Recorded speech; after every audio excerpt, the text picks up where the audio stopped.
ઓમ નમો નારાયણ મિત્રો.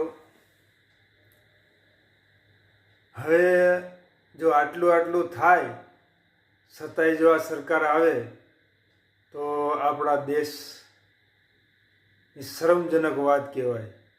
તમને મારે શું કહેવું?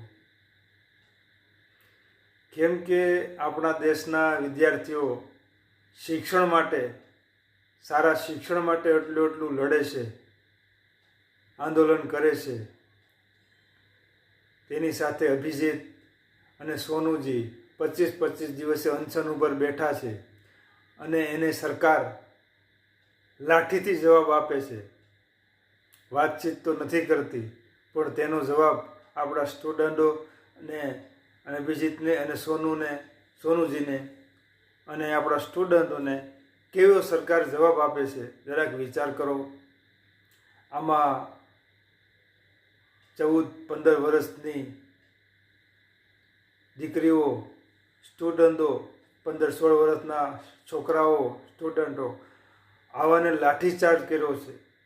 વિચાર કરો. અને દહેશતગર્દ કહે છે, આતંકવાદી કહે છે આવા લોકો. આપણા સ્ટુડન્ટને, આપણા વિદ્યાર્થીઓને જરાક શરમની વાત છે. હવે જો આ સરકાર આવે તો પછી તમને મારે શું કહેવું? જો આટલું થાય છતાં તમને નથી સમજાતું તો એક શરમજનક વાત છે. આ સરકારમાં બદલાવની ખૂબ જરૂર છે.